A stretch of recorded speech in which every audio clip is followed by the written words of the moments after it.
Relax, reset, rejuvenate. Go to our link right now to restart your life. TheRewindSports60.com. What are you waiting for? Hope to see you soon. The Rewind Sports 60.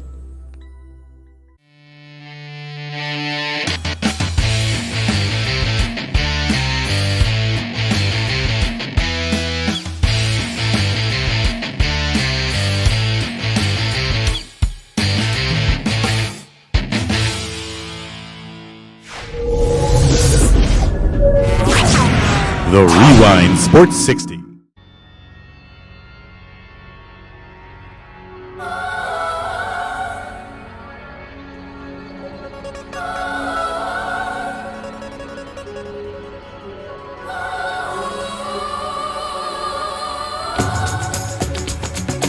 Welcome, everyone, to another edition of the Sports Medicine Update, a weekly podcast by yours truly, Jerry Riles, and the Honorable Dr. Chad Prodromos. Dr. Prodromos is an orthopedic surgeon at Illinois Sports Medicine and Orthopedic Centers in Chicago, Glenview, and in Naples, and an orthopedic surgeon at Prodromos Stem Cell Institute. He's also the editor-in-chief of the Anterior Cruciate Ligament, Reconstruction, and Basic Science. Doctor, welcome. How are you doing? I'm doing great, Jerry. Thanks. How about you? I'm doing okay. I just wanted to make sure I get that out for you and, make you sound even more important that you're very important. There's no question about it, but I wanted to give credibility to your status, your title, and your persona. Thank you, Doctor. More than anybody else, but I appreciate the thought. You're very important. Are you kidding me? Without you, we don't have the podcast. That's true for sure. Hey, Doc, there's so much going on in the world of sports. And again, I am very, very appreciative that, we have crowned a national champion as far as college football is concerned. That, of course, congratulations go out to Nick Saban and the Alabama Crimson Tide for winning a national championship title. Of course, the Los Angeles Lakers win the NBA title last year. The Los Angeles Dodgers, they win the baseball crown. And of course, we're moving forward to the National Football League with the Super Bowl. Congratulations to Patrick Mahomes and the Kansas City Chiefs who are advancing again, opportunity for a repeat. And of course, the greatest of all time, still playing at the ripe old age of 42. And of course, Tom Brady and the Tampa Bay Buccaneers ready to square off in Super Bowl 55 down in Florida. You love Florida, that's for sure. But they're expecting a crowd of 22,000 fans to be on hand to witness this extravaganza. Your thoughts on the Super Bowl matchups and, of course, COVID-19 and the precautions that need to be taken to get this thing kicked off? My thoughts are that it's a great idea. My thoughts are with the fans, what took them so long. We all want to be safe. But you've got an outdoor stadium where you require masks, you can have social distancing. And so, risk should be pretty minimal. Florida has been arguably the best run state in the country on a number of fronts in terms of doing what's rational instead of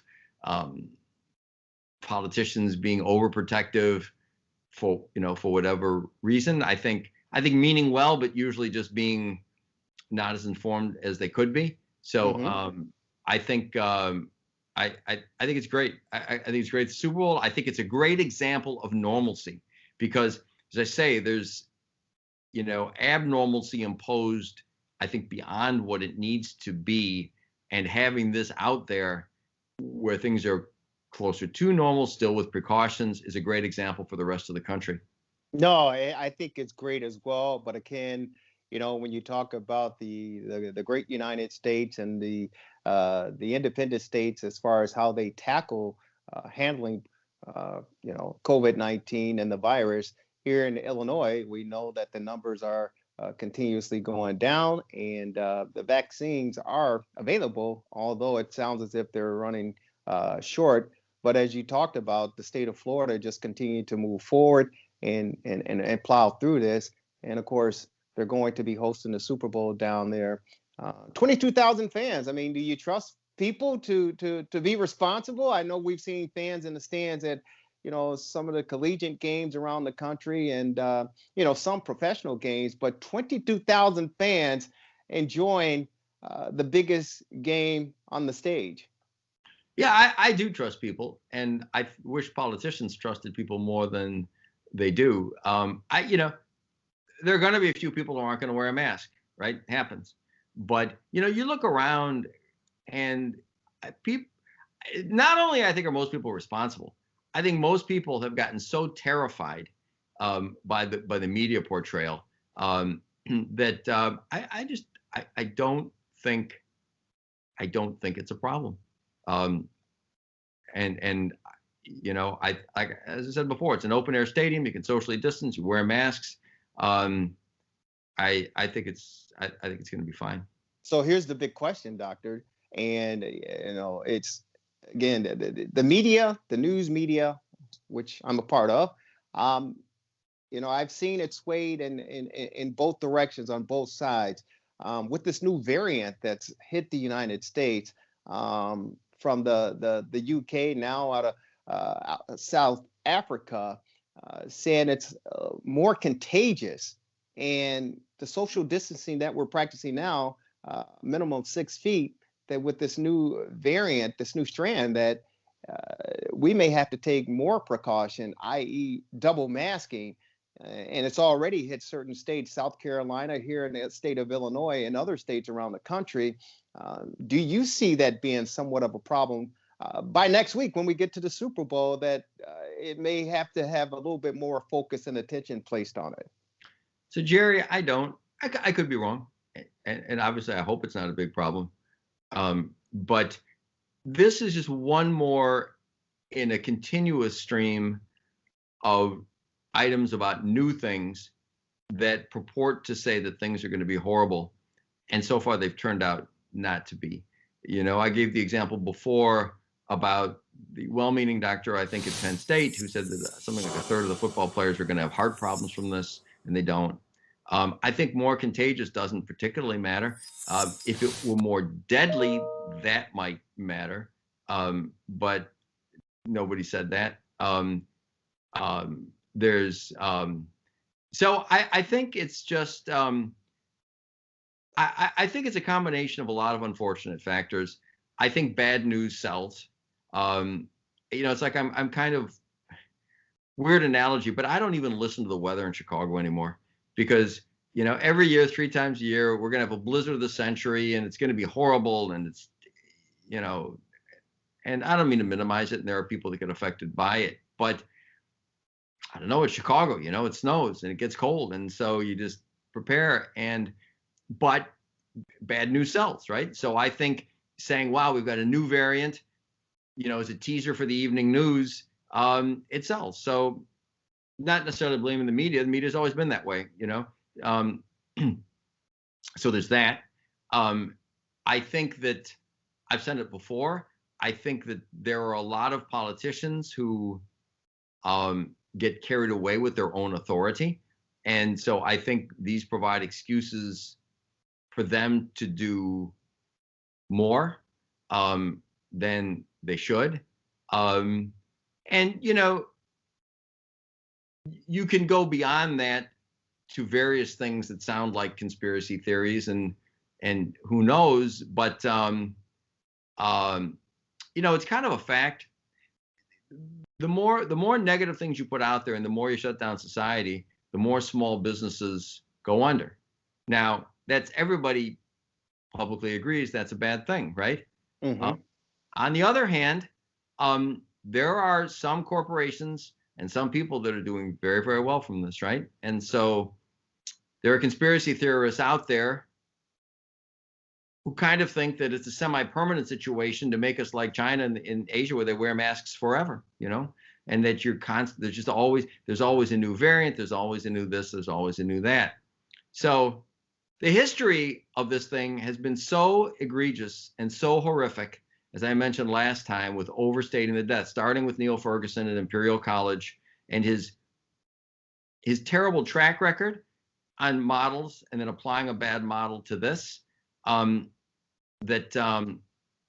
So I haven't seen anything that leads me to think that things are going to be significantly worse as a result of this variant. I mean, and going back and not to be too long-winded here, but there are real consequences to alarmism. I brought up about poor Governor Cuomo of New York. I'm sure he's a nice man and I'm sure he loves his constituents. But his action to force people out of hospitals into nursing homes, everybody agrees, I think, resulted in many, many unnecessary deaths. Now, I'm not saying I think his action did that. I don't necessarily blame him. I certainly don't blame his motives. But think about this. Why did he do that? He did that because people were estimating that the hospitals were going to be so overwhelmed, we'd have no respirators and no ICU beds, that you had to clear the hospitals in advance of it. Well, it turned out to be not even close to being true, right? They brought that Jacob Javits ship in and all this, and they had more than enough. President Trump, love him or hate him, made it a point to get enough ventilators, and nobody's been short of ventilators. So there are Democrats, Republicans working together. But my point is just this.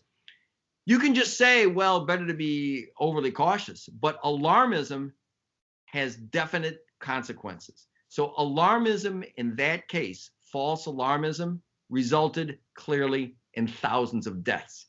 Not questioning anybody's motives, but it did. So I'm just saying, lockdowns, extra precautions have real world negative consequences, which it's easier to ignore than it is the death count from COVID. So I'm just saying it's a bad thing, and people shouldn't adjust their behavior on alarmism without really good justification. No, and I certainly agree with that, Doc. I think it needs to be justified as far as why we as a society do what we do, to the defense of those. Because here's the real issue from my perspective. This is something almost paramount that we've never seen or experienced in our lifetime, and that includes our leaders. As high as the Washington D.C. is concerned, to local leaders, to the storefront and the entrepreneur, business owners. This is something that we've never seen before and something we haven't experienced before. So for me, it's kind of learn by trial and error, and learn on the job, so to speak, because there was points in time a year ago at this time where it was looked upon as, it's just a little virus like the flu. It'll be gone within a matter of, weeks to months. By the time the temperature raises, it'll be gone. To leaders saying you don't need to wear a mask, to now in January of 2021, they're talking about double masks. So I think it was hit and miss for everyone involved, including the average layperson, the average citizen, because we just simply didn't know. Some people overreacted to the information that was being presented. Others turned a deaf ear to it. So I think we're all in this together. And for me, the best case scenario is to maybe play it to the safe side, because we simply don't know. And I kind of compare it to the AIDS epidemic back in the late 80s and early 90s, when it first ran rampant in this country and around the world. We didn't know, and there were some false prejudgments and accusations and all sorts of things, conspiracy theories that evolved from that. But we learned over time to let science do its job and let the experts do their job. And we got a control and got hold of it, and it's under control, and we found a solution for it. So I kind of apply it to the same of what we're going through today. And I'd rather be safe than sorry, as they say. And you cannot question the more than 400,000 people.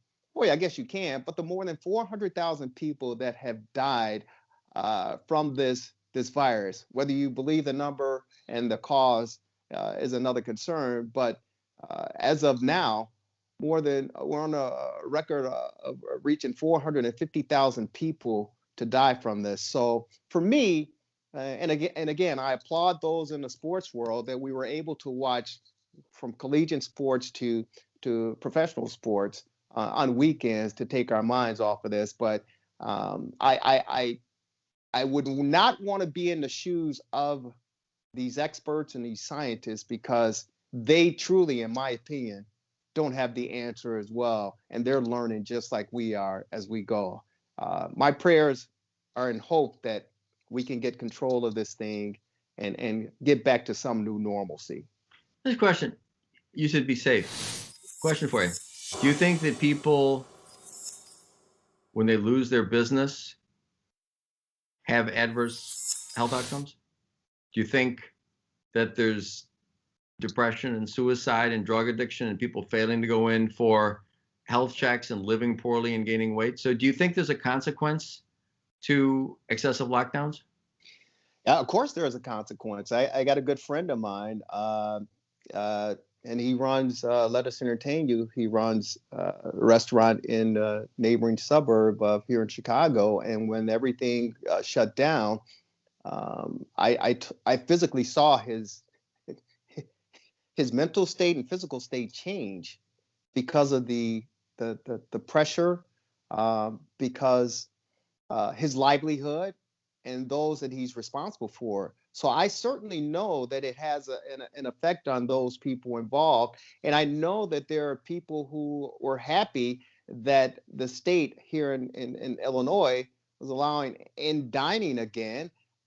There were employees crying that they were able to get back to work. So I know the effects that it has, but I also know those individuals who won't be saying hello to family members or friends because they didn't listen to the warning signs, and that individual is no longer with us. There's a family down in Texas ignored the warning signs and everything of the virus, and 7 members, they had a party, and 7 of those family members succumbed to COVID-19 and the virus and are no longer here. So it's a double-edged sword, in my opinion, and it's almost a crapshoot or a roll of the dice.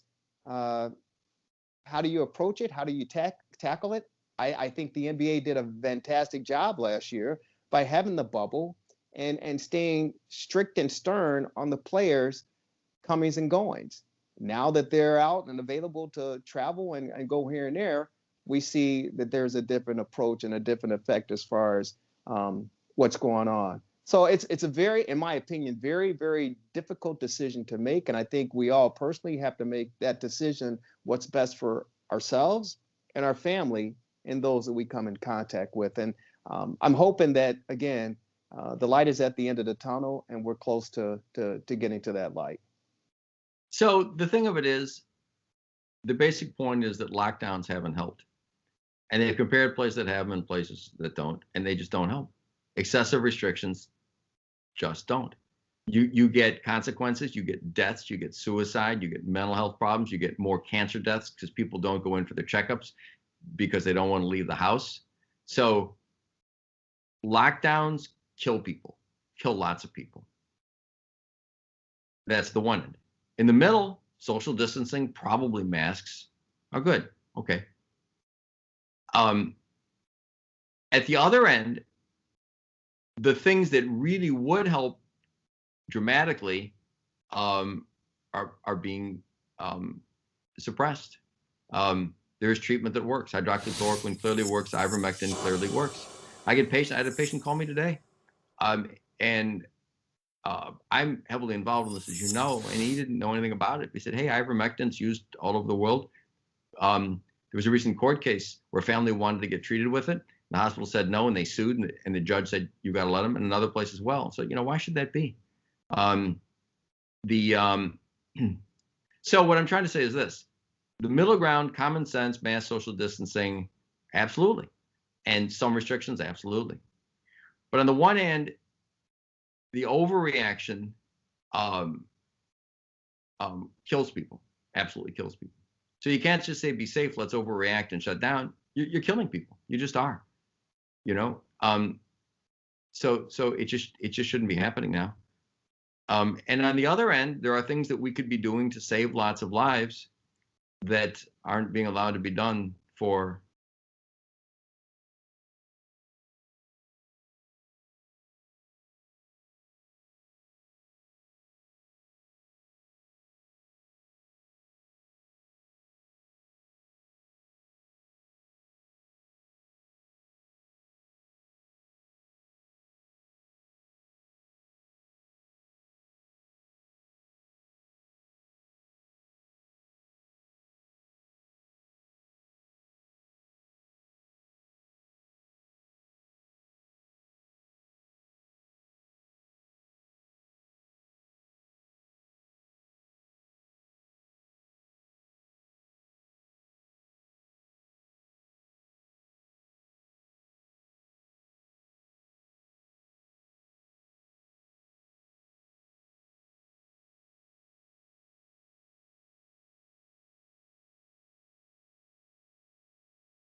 It's the freshest radio show in town.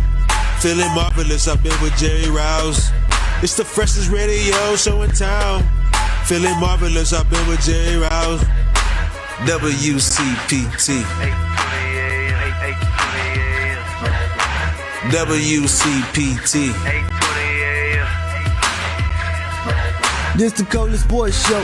You were getting the hour from 6 p.m. to 7. Chillin' with Lauren Cox and the man Marvelous. Shout out to Mr. Rouse and the Italian style. You what sports is the only politic. WCPT. WCPT. It's the freshest radio show in town. Feeling marvelous, I've been with Jerry Rouse. It's the freshest radio show in town. Feeling marvelous, I've been with Jerry Rouse. Ladies and gentlemen. Ladies and gentlemen. Welcome to another edition of the Rewind Sports 60. We're streaming live on Facebook.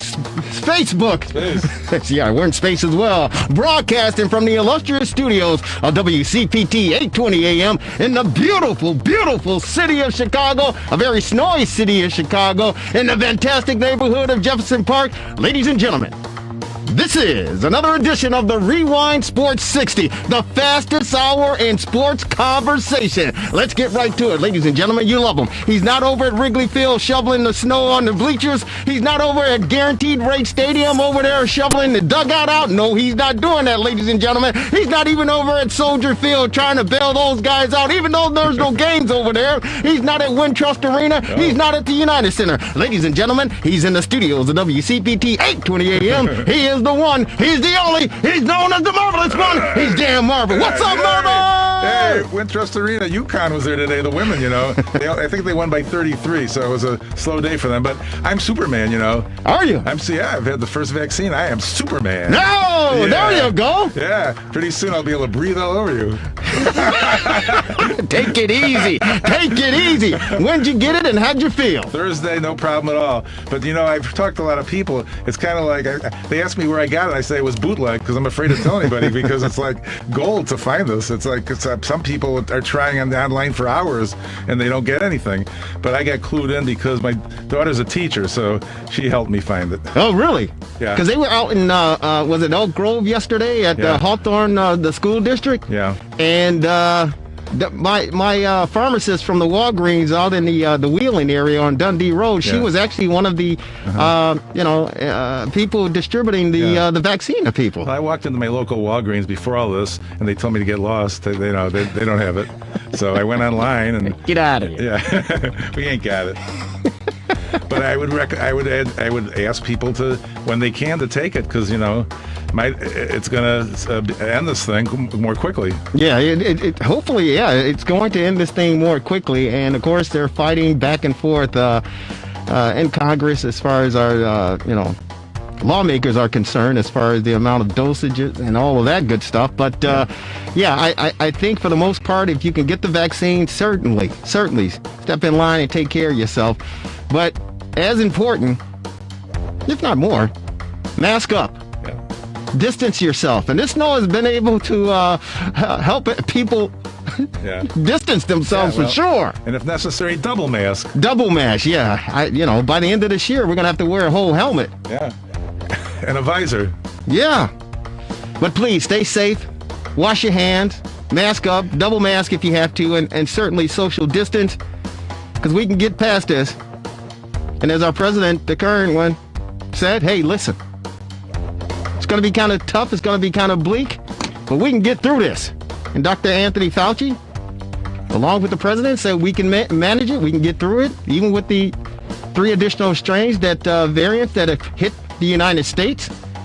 But if we all work together collectively, we can certainly do it. And as far as mass transportation is concerned, airplanes, trains, buses, across the country, Marvelous, you're going to have to mask up. Sounds like a movie, Planes, Trains, and Automobiles. Yeah, certainly does. But ladies and gentlemen, it is the fastest hour in sports conversation, a Rewind Sports 60. Yours truly, Jerry Riles, along with the marvelous one, Dan Marver. You want to hit us up, our number here is 773-763-9278, 773-763-WCPT. We got a lot in store, and we're looking forward to having a fantastic show, so we want you to be a part of it. Stream it live on Facebook if you missed any portion of the broadcast. Check us out on Facebook, YouTube, and, of course, the Rewind Sports 60.com. Great guest list as well. Looking forward to having Fred Mitchell join us shortly to talk about the news that broke on Thursday regarding Northwestern and the cheerleaders, the lawsuit. But before we get into that and join Fred Mitchell on our TRS60 hotline, how have you been able to deal with all this snow, Marvelous? A foot of snow hit Chicago from yesterday till today, and it supposedly said they were going to stop at 6 o'clock today. Yeah. But as I came into the studios, I could see the flurry still hitting the ground. Well, it reminded me of 10 years ago when we had the Snowmageddon and people were stranded on Lakeshore Drive in 2011. It was February 1st and 2nd, so it's pretty close to this. And the other big one was in January of 67. I think there was 23 inches. Mm-hmm. And, so there have been worse ones, but this was pretty bad. And the key is you don't want to give yourself a heart attack shoveling it, of course, and just take it easy and do it in doses. Yeah, do it in doses. Take it easy, and when you're out there shoveling, if you don't have the snowblower, if you're out there shoveling, use your knees. Mm-hmm. Bend your knees. Don't put all that strain on your back, mm-hmm. because it'll catch up to you. Believe me. So, amen. Yeah, I had the fortune of my beautiful wife Lisa handling the snowblower, and of course yours truly using the shovel, and we got things done. But of course I had to get out there again, Marvelous, and shovel. That's the one thing I hate about it. I appreciate it. I know it's part of what we do here in the city of Chicago, but and I don't mind necessarily going out to shovel the snow if I have to do it, because I got to get the car out of the garage and get the driveway all cleared and everything.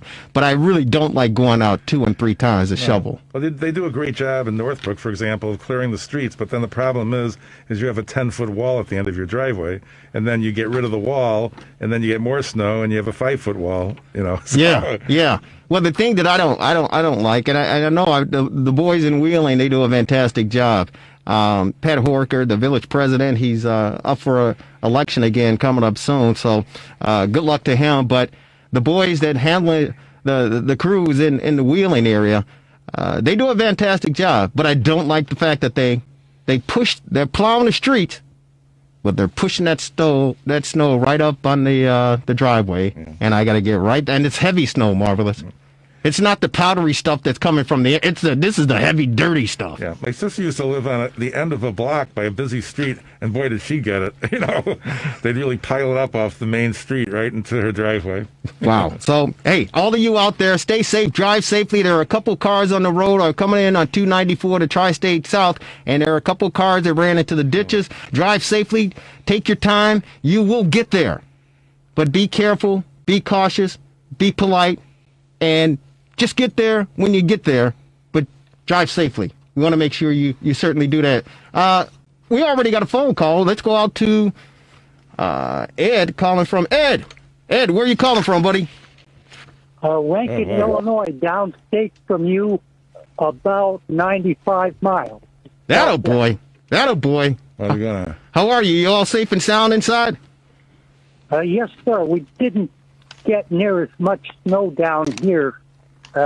It's still coming down, but very light and scattered. Yeah, my daughters are at the University of Illinois Champaign-Urbana, and they said the same thing. Had an opportunity to talk with them earlier today, and they said the snow is, they were getting snow, but it wasn't to the amount that we got here in Chicago. Again, a foot of snow in the great city of Chicago. What's on your mind, Ed?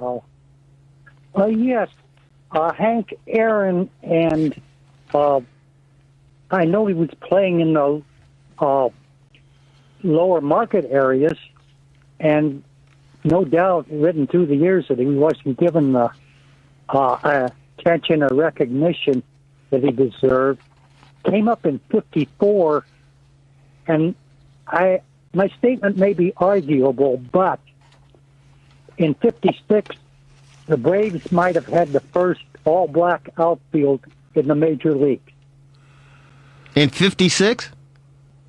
I believe so, and there may be somebody that would disagree with that, and they may disagree rightfully, but I think it was the Braves that had the first all-black outfield. Who can you name them? Yes. Wes Covington came up as a rookie in 1956. Mm-hmm. Billy Bruton was a center fielder, and of course Hank Wright. That wasn't a regular lineup, though, was it? Yes. It was a everyday ball player. It was a regular lineup. I had you heard about that, Marvelous? Yeah, but I got the Giants with Monty Irvin, Willie Mays, and Hank Thompson. I'm looking it up in 51. So that's listed. Yeah. Hank Thompson became a third baseman later, and a real good one. Yeah. That's food for thought. Hank Thompson died tragically at the age of 30, if I'm not mistaken. What were your thoughts on the great Hammerin' Hank Aaron? I was fortunate enough to follow baseball about the time he came up, and the calmest man you'd ever see, and you cheering him when you're in there like a rookie, and of course your stomach turning, but his demeanor was calm, and if I get a hit, great. If I don't, I might strike out, but hey, I'll be back another time at bat. And he was nothing but short of super. No, he was outstanding, and I obviously had an opportunity to watch Hammerin' Hank as a kid growing up on the south side of Chicago, here in the great city of Chicago, and it was especially when he tied and broke Babe Ruth's record. It was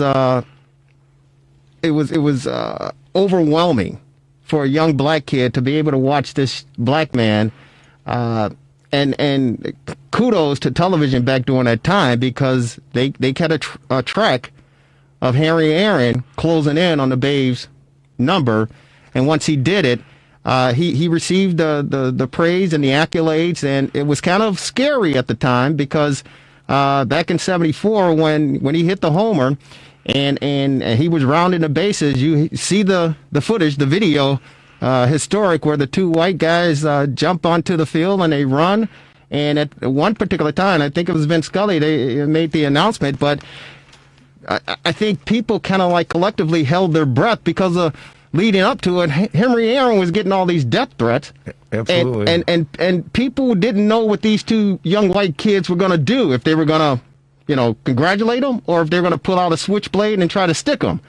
Luckily and fortunately, and God bless that, it didn't happen, and they patted him on the back. But I look at Henry Aaron, and I look at him as being the best home run hitter of all time, for the simple fact that everything that he had to endure as an African-American ball player back during that time was very, very stressful, very, very difficult, and certainly challenging compared to what Babe Ruth. I mean, Babe Ruth was like, he was the life of the party. So everything that Henry Aaron had to overcome to still focus and concentrate to accomplish this great feat. In my opinion, he's the greatest of all time as far as home run hitters are concerned. Not only that, but he had a batting average of 305. Unbelievable. And RBIs, 2,297. Yeah. Unbelievable. And he stole 240 bases besides. But again, you think about it, you go to bed at night and you're getting all these death threats, and you still got to focus and get out there the next day and do your job, and Henry Aaron was capable of doing that. They had cops in the outfield, I believe, too. Yeah, they certainly did. Ed, anything else before we let you go? Yes, he was given a not very honorary number, way high up there, 44, and Jackie Robinson was given 42. Mm-hmm. And another piece of trivia: Al Downing, the pitcher, that he hit the home run off of, was the first black pitcher with the Yankees. He was the first African American pitcher with the Yankees. Yes, sir. Ed, you're the best. Thank you. We appreciate your support. One more. I'm sorry? One more. Okay. Danny Carlino in the early 2000s had a radio show down the dial in the morning, and he gave terrific interviews with people, and he did a editorial on Danny Mack at the end of one of his shows, and the little boy Danny is an interviewer that's really great. Yeah. Hey, Eddie. You all are, of course. You're in the business, and you're all very good. Thank you, sir. We appreciate it. You. Take care. Thank you. Ed calling from Lincoln down in the downstate. That name sounds familiar. Danny Carlino. Danny Carlino, the Italian stallion. Real quick before we go to our guest, we got John calling from Wheeling. John, welcome to the Rewind Sports 60. How are you, buddy? I'm doing good, Jerry. How about you? I'm hanging in there, brother. Made it here safe and sound through all that snow and ice. There were people skidding all over the place, sliding in the ditches, but yours truly paced himself, got himself down the road, Milwaukee Avenue, safe and sound here in the studios. What's on your mind, buddy? I wanted to talk about the idea of the Chicago Bears giving the Payton family a 1% stake in ownership of the team. I think it's a great idea, and that they should do it. And there should probably be a petition going around the city of Chicago and all Bears fans to sign that petition to show the McCaskey family that Bears fans are serious about this idea. Hey, Juan, why do you think the Bears should give 1% ownership to the Payton family? What leads you to think that that's something that they should certainly honor and do? Well, aside from the fact that Walter Payton was the greatest football player both in Chicago Bears history, and certainly one of the greatest football players ever in the history of the National Football League, I think obviously the legacy speaks for itself. And obviously, the representation as well. I think, both from a publicity point, but, it's well-deserving as well. I think it really would help bring more ideas and also rejuvenate the franchise to help it get to the next level where it needs to be, and also to give more recognition to minority ownership that is very low in the league.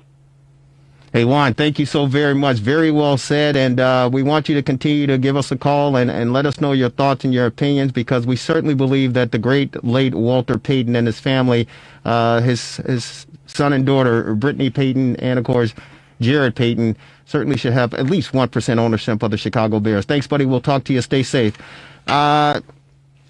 We got that thing going a couple of weeks ago with the chairman, Chicago Bears, George McCaskey, and here's a little bit about what he said regarding the great late Walter Payton. Yeah, I'm not familiar with all of the reasons that Walter's bid for a team in St. Louis was not successful. I know that we supported it 100%. Walter was a member of our board of directors so that he could be prepared for that eventuality if it ever came about. I'm sorry that it didn't, but Walter's place in the hearts of Bears fans and in our family is solid. I remember my mom, after Walter passed away, said that she and my dad promised themselves after Brian Piccolo passed away that they wouldn't get too close to a player again because it was too painful when Brian passed. And they were able to keep that promise to themselves until Walter Payton came into their lives. He just had an irrepressible personality. Once he decided that he wanted to be in your life, there was no denying him. There was no denying it. And of course, you certainly wanted to be in his life. The great late Walter Payton, may he rest in peace. But it's something that I certainly believe. And again, that was the chairman of the Chicago Bears, George McCaskey. I think it's long overdue. Marvelous. Yeah, and the amazing thing is, Walter would be 66 now, only if he was still alive. Yeah. And so he'd be maybe he himself would be on the board. Yeah, and it's interesting because I've gotten some questions from people to say, well, what about the family? Does Jared and Brittany, are they even interested or even want to entertain the idea or the thought of ownership, 1% or 49% or whatever the case may be? And my response is, well, if their father was honored to join that fraternity and become a minority owner of a National Football League team, they probably would be working for the organization in some type of capacity. So, they're doing fantastic work at what they're doing respectively. But if their dad had the ownership of the St. Louis Rams or any other team, they certainly would be working for their dad, in my opinion, whatever team that is. Ladies and gentlemen, it's the fastest hour in sports conversation. This is the Rewind Sports 60. We're going commercial free. We go to our TRS60 hotline, ladies and gentlemen. He is a friend of the program. He's a former Chicago Tribune sports writer and columnist. He's currently a adjunct professor at DePaul University. He's on our TRS60 hotline right now. He's the great Fred Mitchell. Fred, how are you? I'm doing okay, Jerry. Good to talk to you. Hope you're staying warm. Well, we're staying warm, and I was able to drive in from the northern suburbs, Fred, and I made it safe and sound. Although to the left of me and to the right of me, I saw some cars in the ditches and off the road. So that was a sign definitely from the man upstairs to say 10 and 2 on the wheel, and don't even drive the speed limit. Just drive carefully and safely to get to where you have to get to. So yes, doing well. Hopefully you're safe and sound as well. I am, so far. Knock on wood. Thank you. Well, we appreciate you taking some time out on this Sunday to join us, and we won't keep you long, but we just had to reach out to the great Fred Mitchell and pick your brain on a couple issues regarding the world of sports here in the great city of Chicago. You heard the soundbite. I was going to start off with the Northwestern University cheerleader lawsuit, but you just heard the soundbite of George McCaskey talking about Walter Payton and his ambitious failed attempt to get ownership of the National Football League team. What were your thoughts back during that time regarding Walter's pursuit of becoming a minority owner in the National Football League? Yeah, I had interviewed Walter and talked to him several times leading up to the disappointment of not getting the ownership of the St. Louis team. I know he was looking forward to it very much so.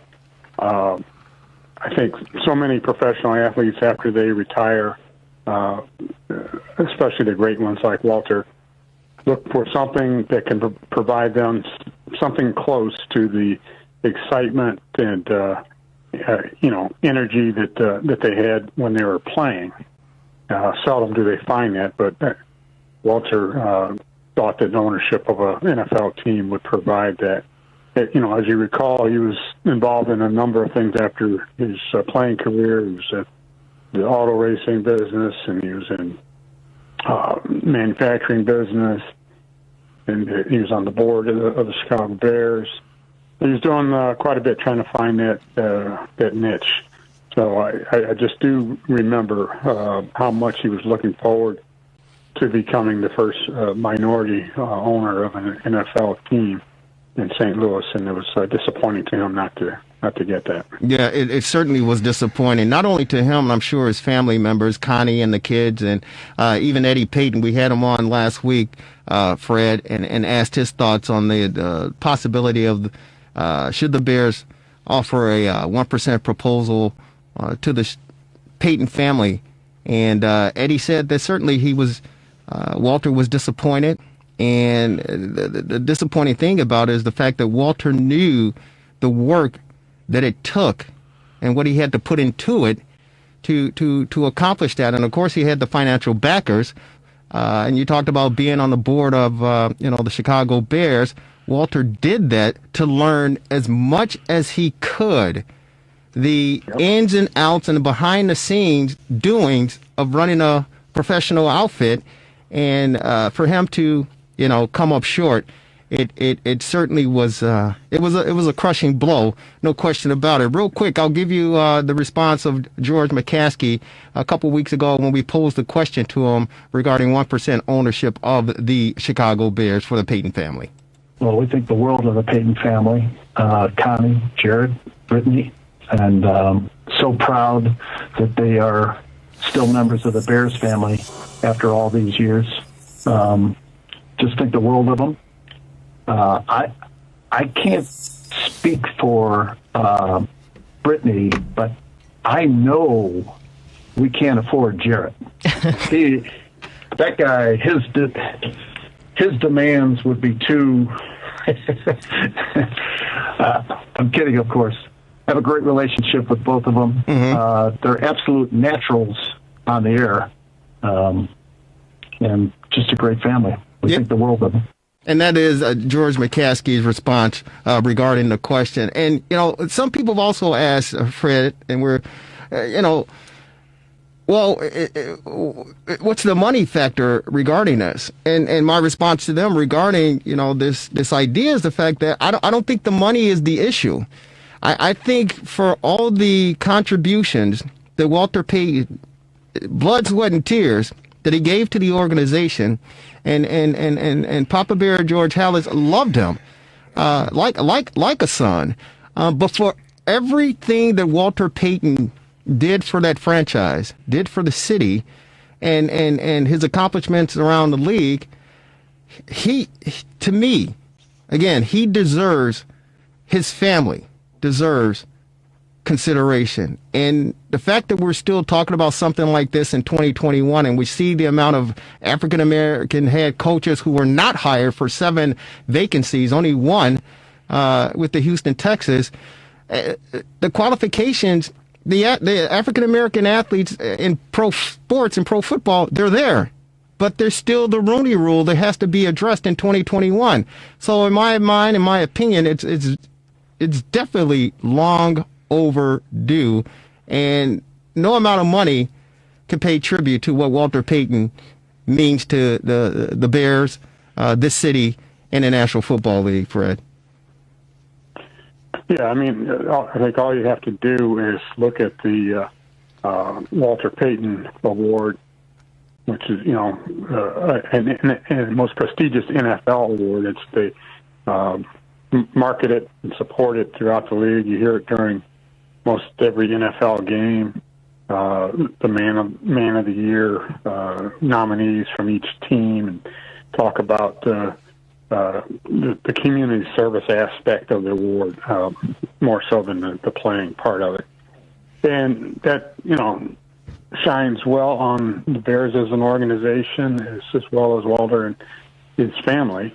And no question that you'd like to see more action in addition to the words about what he meant to the league, what he stood for, what he represents.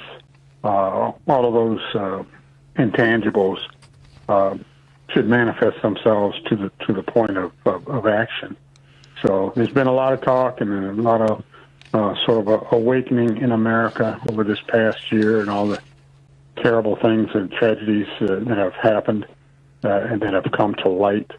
So hopefully moving forward there will be some steps taken by the National Football League that support these feelings and these events and these long overdue measures, like you mentioned.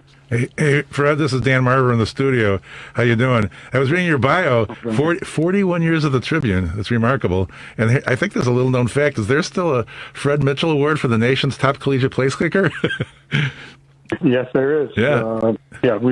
It goes to the best kicker among 750 colleges in America, non-FBS schools. So we're talking about FCS, Division II, Division III, NAIA, and community colleges in America.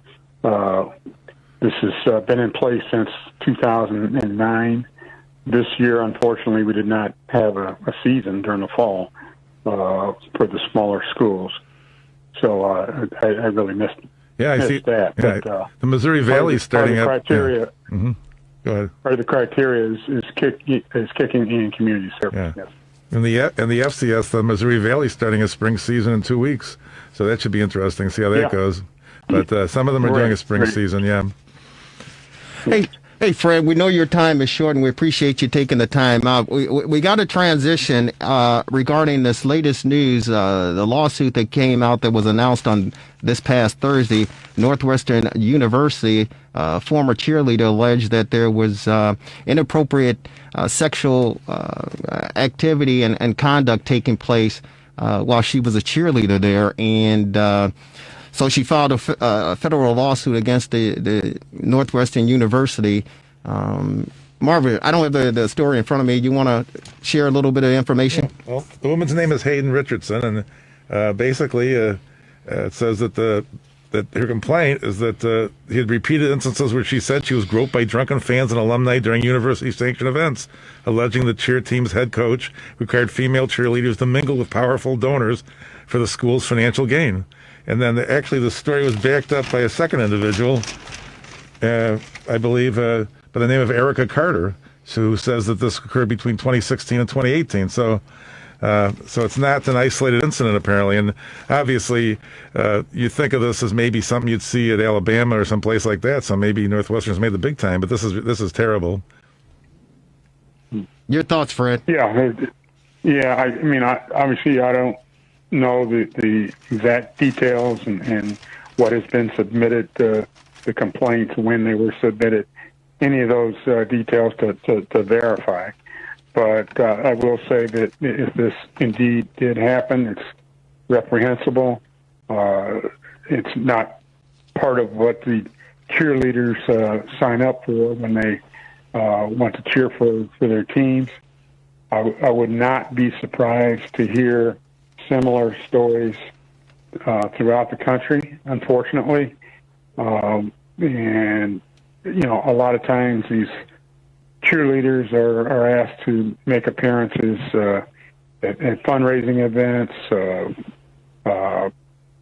among the general public, donors in this case, and people take advantage of the opportunities and situations and go too far. So this is something that needs to be checked out and monitored. Like I said, I don't want to make any kind of definitive comment because I don't know specifically the details of what happened.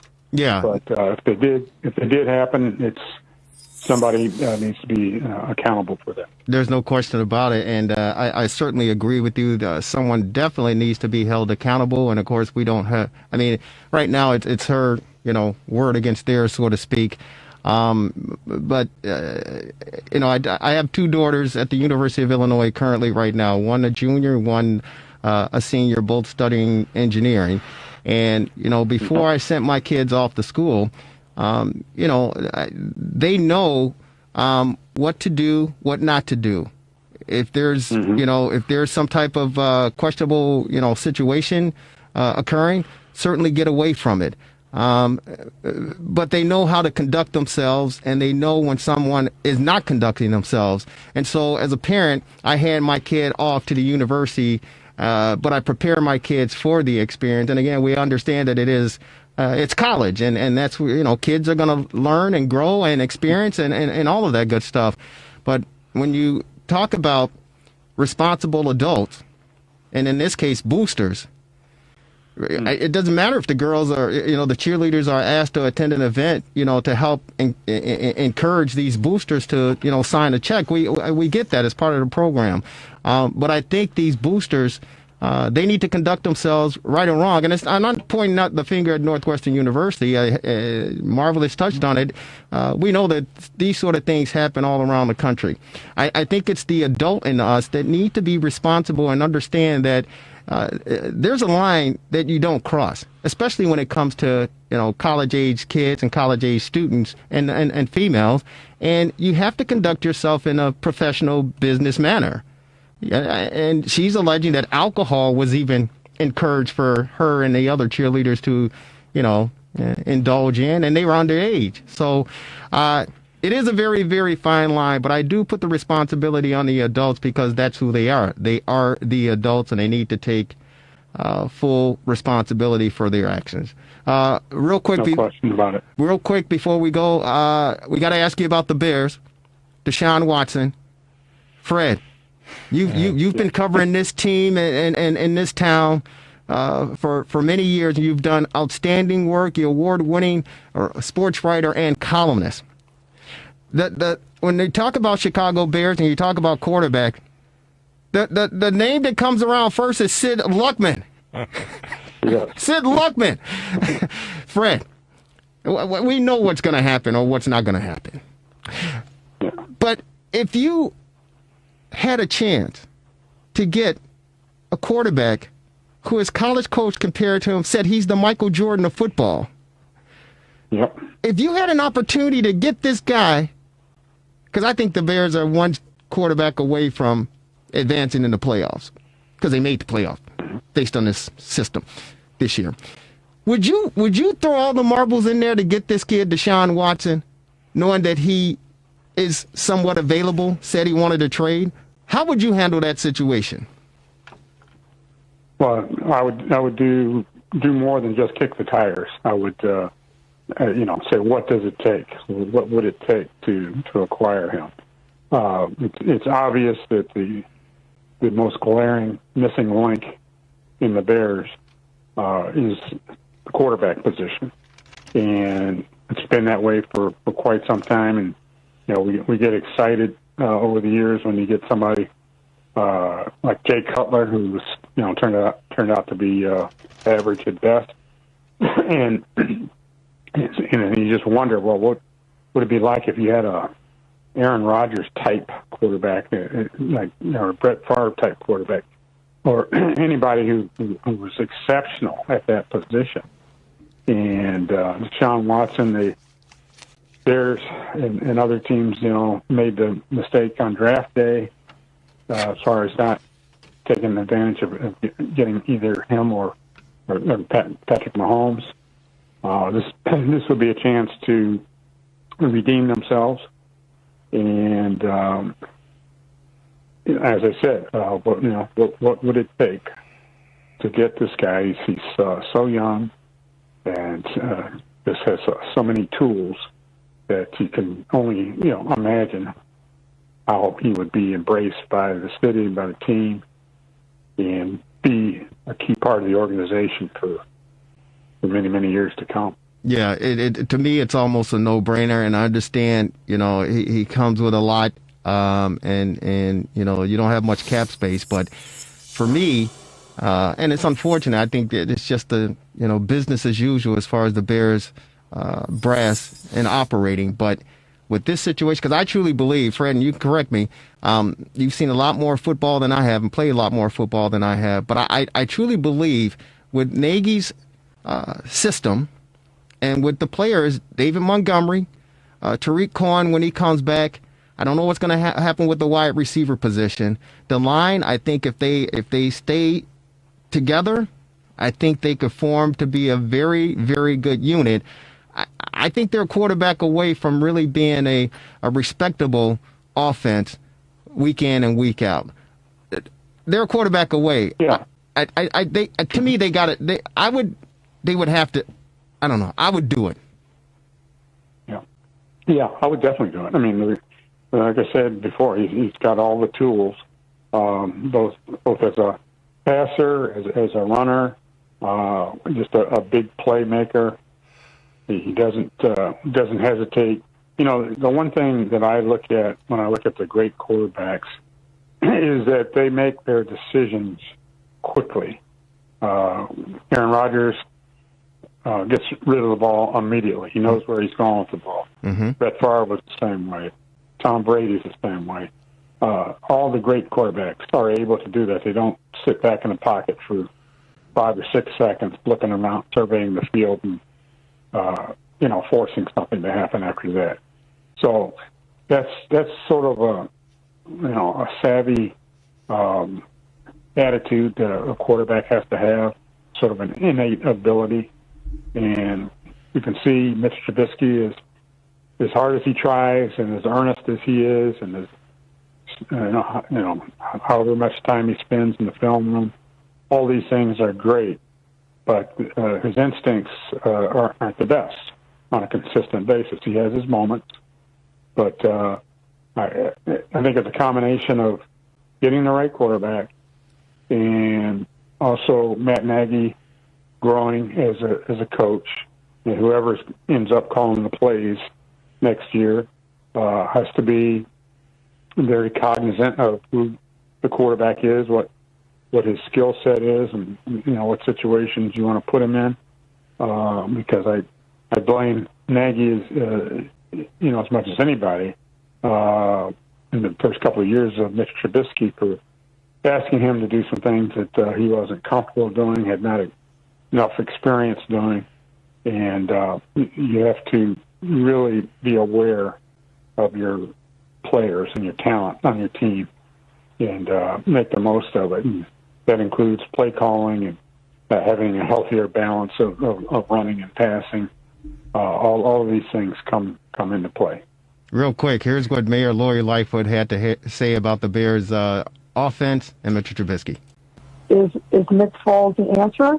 We're going to see once they get out on the field and start putting it together on the offense. But the inconsistency of Trubisky over these last few years, it's just, even in the year that we had a great run, what you saw, I think, last year was the inconsistent offense wasn't producing. I thought the play calling was very pedestrian. Fred, that's the great Mayor Lori Lightfoot on your Chicago Bears. Hey, we can spend a lot more time with you, but we do appreciate you taking some time out. It is the fastest hour in sports conversation. In 10 seconds, who do you take in Super Bowl 55 down in Florida next week? Oh boy, I would probably go with Kansas City and Patrick Mahomes. Tampa Bay has played well late in the season, especially, and they're a very, very formidable team. I always just root for a good game to enjoy, a competitive game. Yeah, I think we will get that, and I just like the playmaking aspects of the offense on Kansas City when they get rolling with Kelsey and the running back and Mahomes. They're pretty tough to outscore. Yeah, as long as it's entertaining, I'm pulling for Kansas City and Patrick Mahomes, but definitely we want it to be entertaining. I think you got two of the best quarterbacks that ever played the game, the young guy and the GOAT. So hopefully we get that excitement. Fred, thank you so very much. It's always a pleasure to touch base with you. And happy Black History Month to you, my good friend. Oh, same to you, Jared. Good to talk to you. Take care. Stay safe. We'll talk to you down the road. Sounds good. Sounds good. Fred Mitchell joining us on our TRS60 hotline. Ladies and gentlemen, it is the fastest hour in sports conversation. Marvelous. Take my vote for Kansas City as well. There you go. There you go. Marvelous. Yeah. They're going to be playing football. During our show. On a high school level. Oh, yeah, okay. Oh, my God. Yeah, well. Your thoughts? Well, they're going to be playing basketball first. Well, I didn't ask you about that. I asked you about football, Marvelous. Well, football will be in March. Well, that's what I'm asking about, Marvelous. They're going to do 6. They're going to do, if all goes well, they're going to do 6 weeks of basketball starting this Saturday, the 6th of February. And then when that's over, they're going to do 6 weeks of football starting in March. Okay. Okay, there'll be no postseason, no playoffs. So basically, it's like, for example, the Central Suburban League will do 5 weeks of home and home. That's 10 games. And then they'll do the 6 crossovers for 16 games. So that's pretty good. 16 games in 6 weeks. The football will do the same thing. You'll have the 5 weeks of playing your conference opponents. And they're thinking about the last week, maybe having the top team in the Central Suburban League play the top team in the Mid-Suburban, like 1 versus 1, 2 versus 2, just so there's something that they're playing for at the end of the year since there's no playoffs. So that's the plan. I mean, my daughter's team is planning on playing on February 10th basketball, which is a week from Wednesday. So as long as we're in the clear with the ability to do this. I think they're going to have to play with masks. Yeah. So it's going to be different with no fans. For those of those people who are just tuning in to the fastest hour in sports conversation, the Rewind Sports 60 on WCPT 820 AM, who's your daughter? I mean, you said my daughter's there. So she's the head basketball coach at Willows Academy in Des Plaines. So very proud of her, and maybe we can have her on as a guest. Yeah, maybe we can have her on as a guest. And we do have another guest on our TRS60 hotline, ladies and gentlemen. He's one of the top running backs in the city, playing high school basketball for the Crusaders of... Yeah, Brother Rice. Brother Rice. I drew a blank there. I was going to say Crusaders of Holy Cross because my brother played for the Crusaders of Holy Cross. But this young man plays for the Crusaders of Brother Rice on the city's far south side. He's on our TR60 hotline, ladies and gentlemen. He's a 5'9", 175-pound senior running back. He runs a 40 and a 4.47. This guy is blazing. Ladies and gentlemen, he's pleased to join us on the hotline. He's Joshua Bell. Joshua, how are you, man? Hey, I'm good. How are you? Hey, good, man. Thank you so very much. I kind of drew a blank on the Crusaders of Brother Rice, and I shouldn't come up with a blank because my older brother attended Brother Rice High School way back in the day. I'm, of course, a Catholic leaguer from St. Rita. I had brothers that went to Quigley South, and my sister went to Maria High School. So we're full of Catholic leagues, man. But welcome to the Rewind Sports 60. We appreciate you, man, and your thoughts on the announcement that high school sports and high school football is going to be starting up again. Yeah, I'm really happy about it, because it's like the players get to finally play, and we just been waiting for a long time to play. So I'm really happy, and it gives the seniors like one more chance to finally get film and stuff. Were you anticipating this announcement coming? That hopefully eventually you'll get an opportunity to get back on the gridiron and showcase your talents to get to the next level.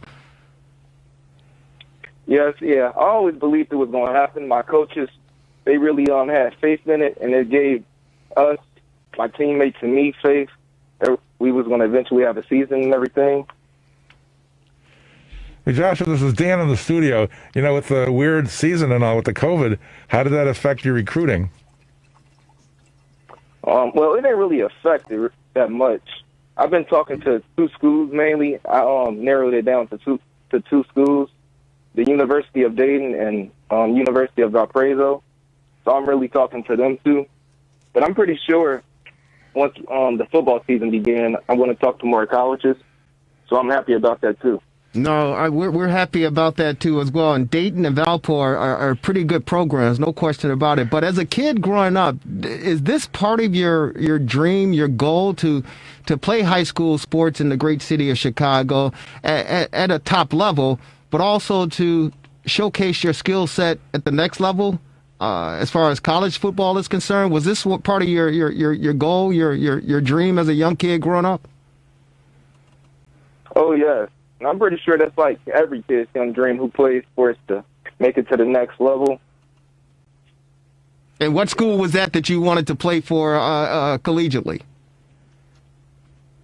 As a dream? You're talking about like a school that a dream team, yeah. So when I was a kid, I'll tell you my dream real quick. When I was a kid, how old was I, Marvelous? Maybe like 10 or I fell in love with the Ohio State University, and it was around the time that Archie Griffin had won back-to-back Heisman trophies. And when I fell in love with the great Ohio State University, I said to myself, I'm going to go to that university and I'm going to play football and I'm going to win the Heisman Trophy 3 times. Archie Griffin did it twice. I'm going to win it 3 times. Well, of course, that dream faded really, really well. So, as a youngster, when you were growing up, brother, what university did you watch on Saturday afternoon and say, "Hey, I want to run for that school. I want to run for that coach"? It was the University of Michigan. Oh my God! Are you kidding me? No! Don't tell me that, man! Don't do it! No! Come back! Come back! Come back! Come back to the other side. Joshua, come back to the other side, man. You never should ask a question when you don't know the answer. Well, that's why you ask the questions. But go on, man. We won't hold that against you. Go on. Yeah, I just really loved the school when I was young. Me and my mom, we watched the University of Michigan every Saturday. And those was just like great moments between us two. So okay, all that's right. why I like the school. Well, you know what? I don't like the school. I don't like the state. And my heart was kind of hurt and broken. Why? Because two guys that I really admire, just because they're great human beings to me and they accomplished a lot in their lives, they have connections with that school up north. We call it the school up north. And that, of course, is the great Barack Obama. For some reason, he let his daughter go up to that school. And then the great Michael Jordan. He had nerve enough to have his brand on their uniforms. He signed a deal with them. He signed with the devil, man. He signed with the devil.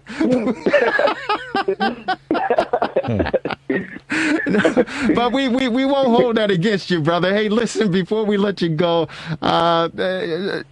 we hope that more colleges get an opportunity to check you out. What have you been doing during the off season, waiting for the decision to be made that we can resume high school sports? What sort of workouts, what sort of things have you been doing to keep your body and your mind in tune for this opportunity?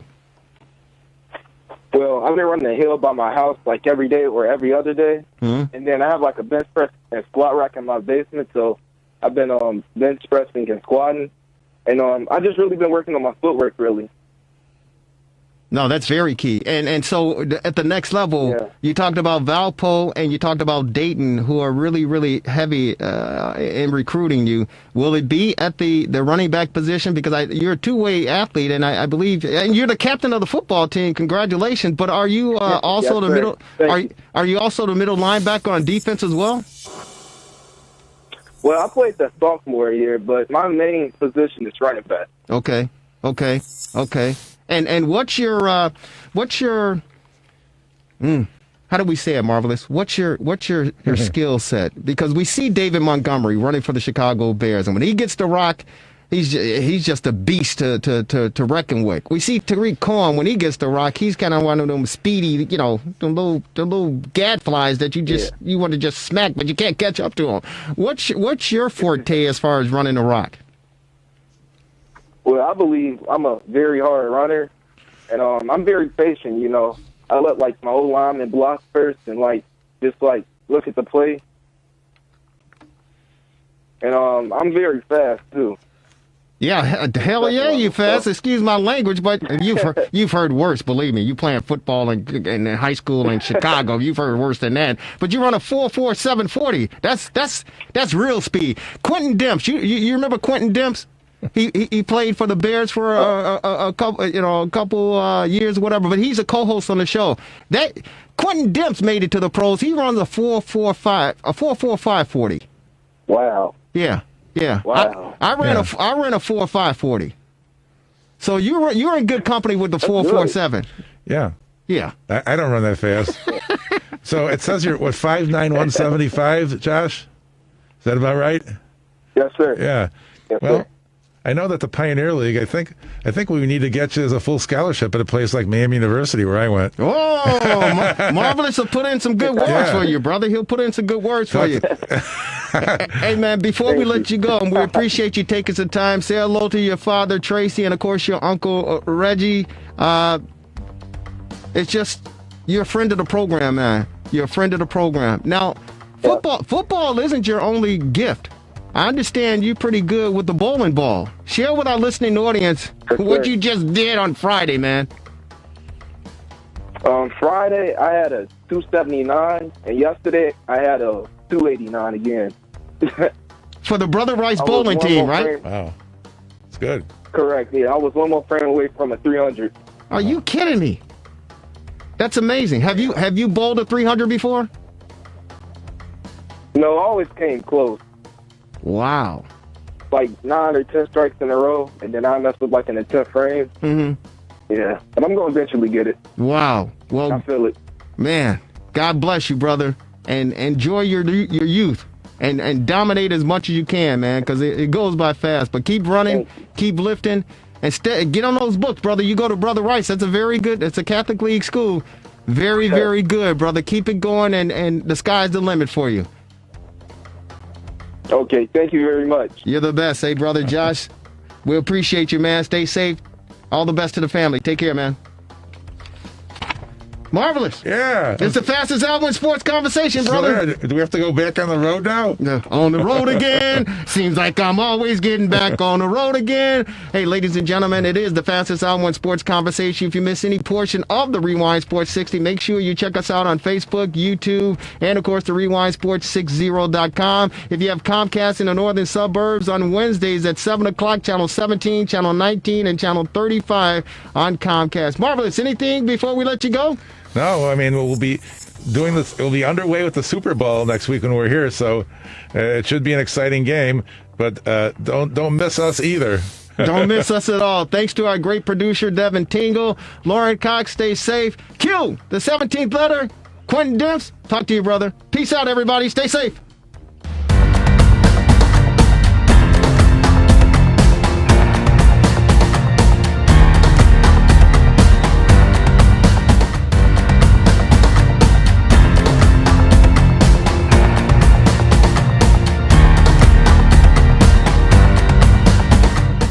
That's true. That's true. That's true. Well, gentlemen, ladies, dang, we're gonna get into this. We're gonna get into this. Lauren will set it up real quick, but before we get into the interview with the chairman of the Chicago Bears, George McCaskey, real quick thoughts, reflections on Martin Luther King, his holiday celebration. He would have been 92 years of age had he still been with us today. Kelly Lee Williams, we'll start with you. In a nutshell. Well, we live in a land where we're all God's children, black men and white men, Jews and Gentiles, Protestants and Catholics will one day join hands in singing the words of the old Negro spiritual. Free at last, free at last. Thank God Almighty, we are free at last. Yes. Thank you. Q? Yeah. I was actually like jamming them on the way here. Like I listened to a couple of speeches on the way here. He talks so good, like like he took his time and pronounced his words. Yeah, you know what I mean. So rest in peace, man. Much love, much respect, for real. Marvelous. Well, I don't think his dream has been fulfilled yet. You know, and I do an impression too. I have a dream. Come on now. Really good. I know. All right, Dan. Next, Lauren. For me, I think about how inspirational he was and hope. And that's what we need now, hope and inspiration versus inciting, which is what our current president did and is doing. So I think about hope and that inspiration, and we all need much more of that today. Yeah, you know, it's interesting for me. Thank you so very much for sharing, everyone. It's interesting for me because I'm 58 years of age. It's 2021. And I obviously remember back when Dr. King, I don't remember vividly, of course, but well, the point being is that the struggle continues. And that's sad and disappointing to me because I'm a grown man with kids who are more or less grown, and the struggle continues. And for me, there's something wrong with that picture. There's something definitely wrong with that picture. And you talk about listening to his speech, Q, you're absolutely right, because when I listen to it, if I'm driving in a car, honestly, I want to get out the car and start running. Yes. Because it's so powerful. It's so powerful, that quick. And the fact that he spoke truth from the heart, and he didn't care. But what gives me hope, and I believe we're really there, based on everything that we've experienced in 2020, and especially with what happened at the Capitol, when he said in his last speech, I may not get there with you. That's the one I heard. I may not get there with you. Yeah. But I want you to know tonight that we as a people will get to the promised land. Yes.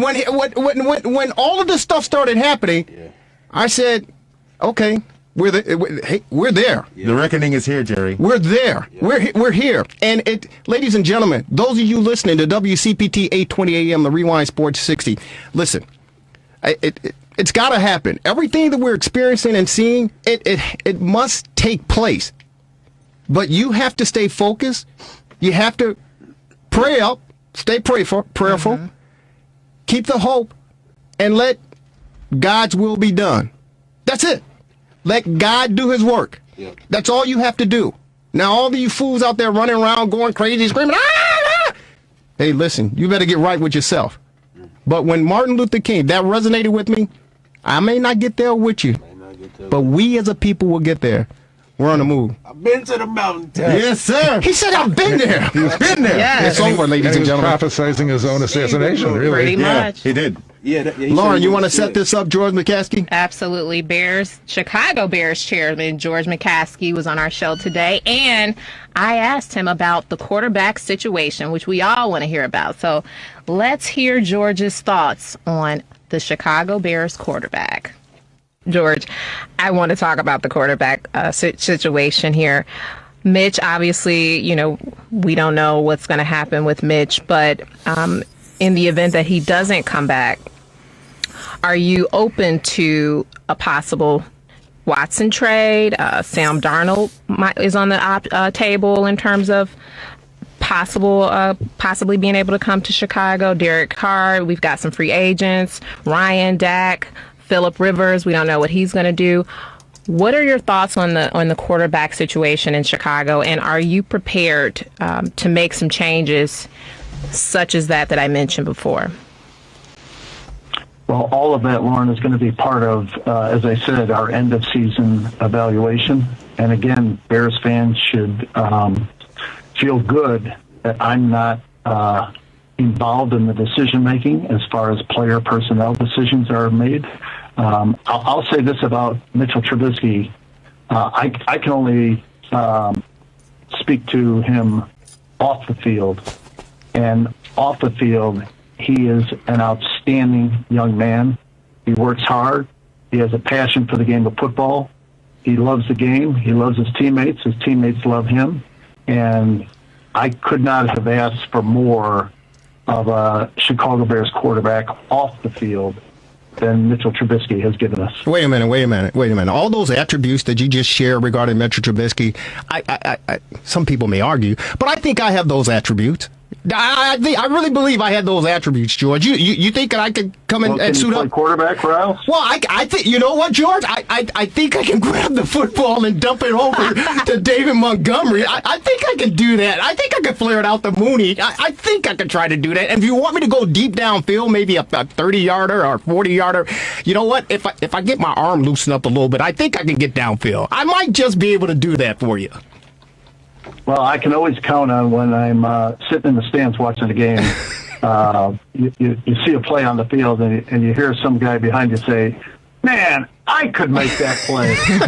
And I feel like turning around and saying, "No, sir, you can't." Well, you know why you and I are here, and they are out there. That's exactly right. Think about you want to put on the best radio show you can, right?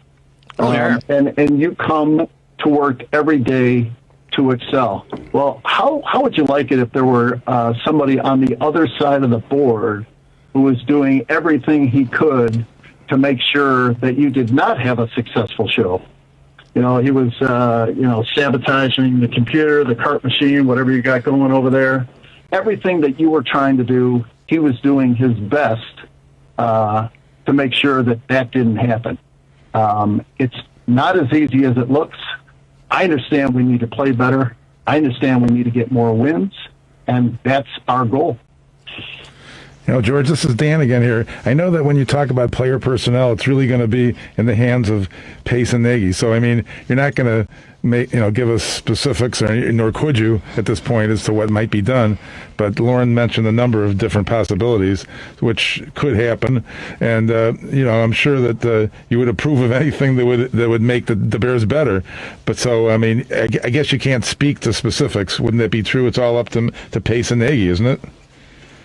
Yeah, well, I can't talk about specifics for a couple of reasons. Number one, Lauren mentioned at least one player who is under contract to another team, and it's not it's not permitted for personnel from one team to talk about whether or not they would like to have somebody who is under contract to another team. The commissioner kind of frowns on that, and he makes his disappointment known in the form of monetary fines.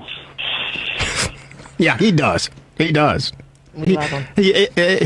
He does. One final question, and George, thank you so very much for taking time out on this Sunday to spend with us. Hope you're safe and sound. And again, I echo what Lauren mentioned earlier regarding the handling of COVID-19 and the testing and everything, that we've endured this past year. And I honestly was really surprised. I was one of the negative individuals with the glass half empty. I didn't think that we would get through a full NFL season, let alone get to the playoffs. And, hopefully, it looks like we're going to a Super Bowl. So I commend, despite the positive testings and things that have taken place, I commend the overall execution as far as the Bears organization and what you guys have been able to do up there to protect these players and keep things rolling all season long. So thank you so very much for that.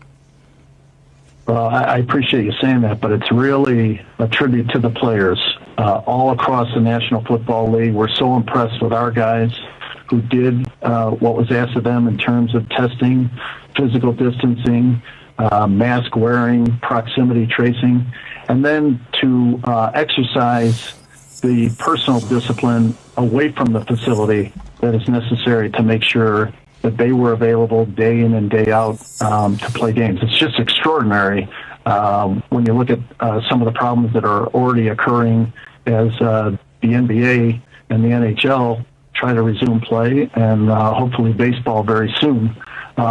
This is a very, very challenging environment, and I think our guys did a great job coping with it. They certainly did, and you had great people up there helping out as well. One final question, and again, we appreciate you, staying with us and taking our questions and giving us the most candid and honest answers that you could. This is what I'm pitching for. One thing we didn't get a really chance to discuss with you was representation in the front office regarding minorities/women. We've seen what the Blackhawks just recently have done. We've seen what the Bulls have done, as far as their front office is concerned. Of course, Kenny Williams over with the Chicago White Sox, the position he's been in. As far as the Bears are concerned, are there any thoughts to elevate a minority/woman into a decision-making role, whether it's assistant vice president of player, operations or whatever the case may be? Is there anything on the horizon regarding more minority representation in the front office of the Chicago Bears? Yeah, that's a great question, and I'm glad you asked it, because it was about this time last year that we engaged the Kaleidoscope Consulting Group, which is a diversity and inclusion firm, to help us through this process. We've had some great discussions. We had a real meaningful all-staff discussion after George Floyd was killed last spring. And we've had focus groups among the staff and leadership interviews. And the Kaleidoscope Group is helping us work through this process as we move forward. And the way it's been explained to me, it's not simply representation in terms of numbers, as you mentioned. It's people in leadership roles, and it's a culture of acceptance and tolerance, and that's all something that we need to work on. We want the Bears to be a model in this area, and we have our work cut out for us. We have a lot of work to do, and we're looking forward to the challenge. Real quick, and thank you. Very, very well said, but I'm going to help you out here before we let you go. You don't need Kaleidoscope. You can use them, and they can be a source of reference for you. I'm going to give you a few names that I certainly know will do an impeccable job for the Chicago Bears organization that will reflect the leadership in the organization and the results on the football field. You ready for them? You ready, George? I've got pen in hand. There you go.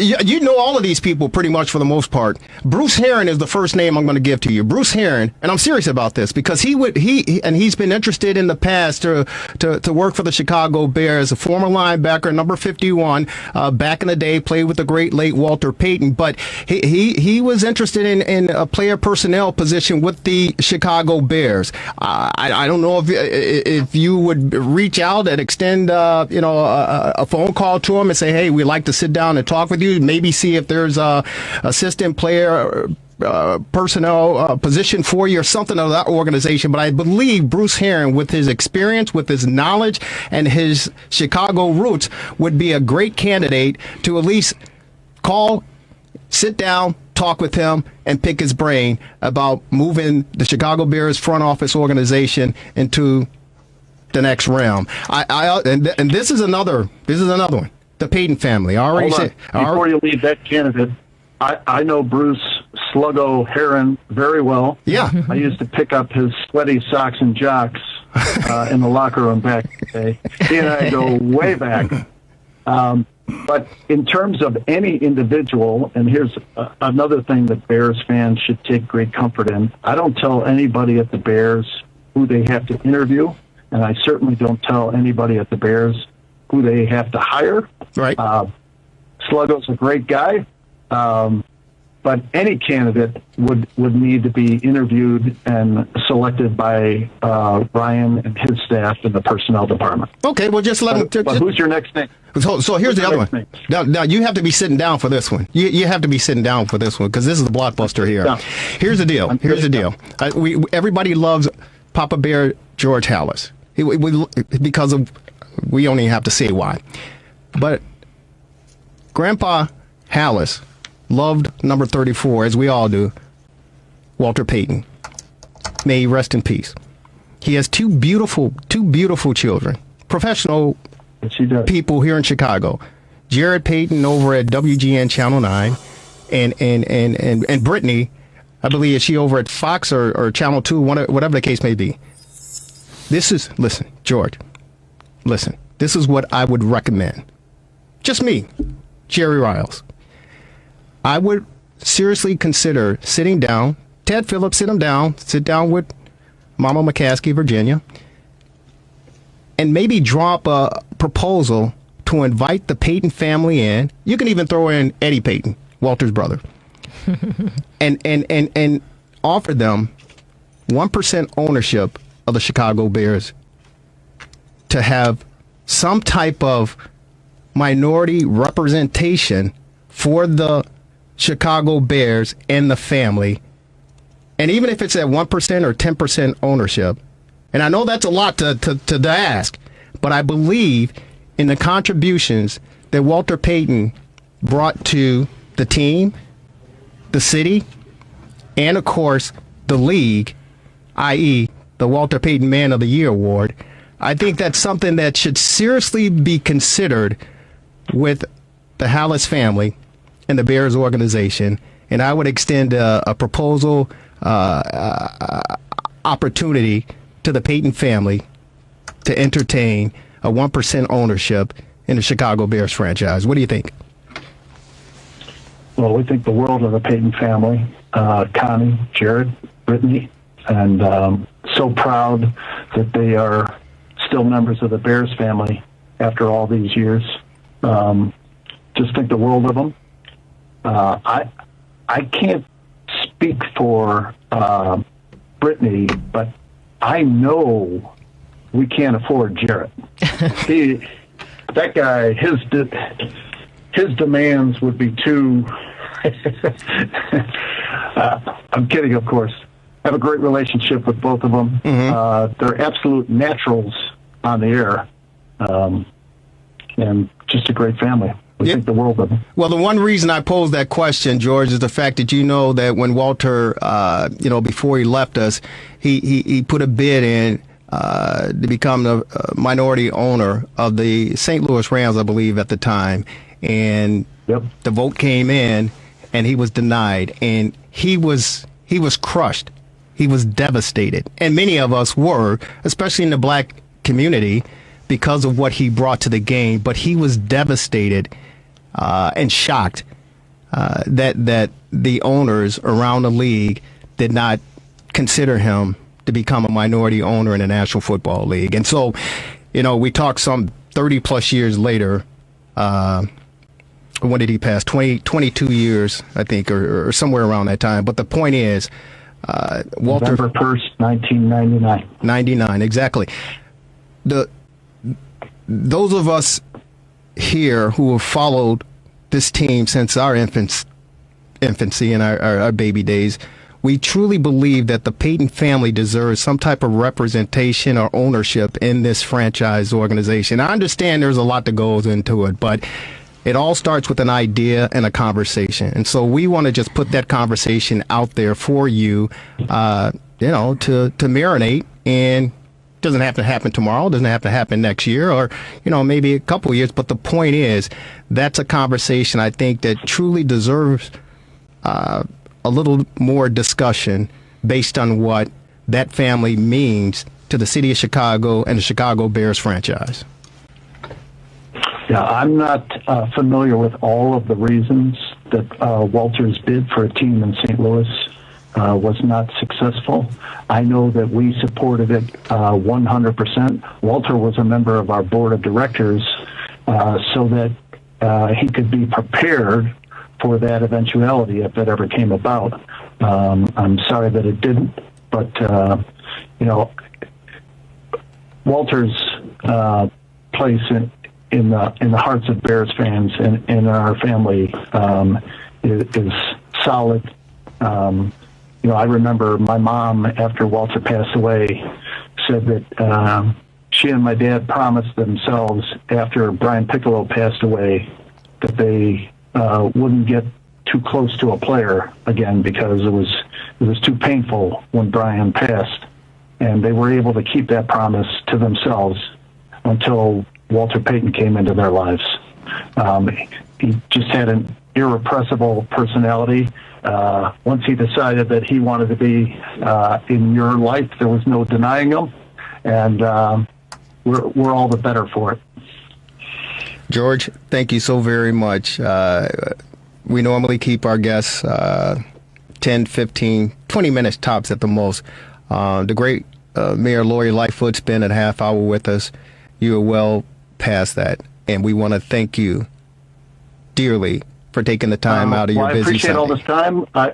I was told it was going to be about 10 minutes. Hopefully you can edit it down and maybe get maybe 30 or 40 seconds of usable material out of this. I think we can find something, George. Thank you so very much. God bless you, and God bless our Chicago Bears. And we don't want to be like the Buffalo Bills. We don't want to be in the stands. Well, we like to be the Buffalo Bills, but I mean, we don't want to have to wait 100 more years to get back to the playoffs and to the championship game. We want another Super Bowl here. So roll up the sleeves and get the job done, and let's go. We beat this pandemic, and let's beat some NFC butt and get back to some winning ways here in the Chicagoland area. Thank you so very much for taking time with us.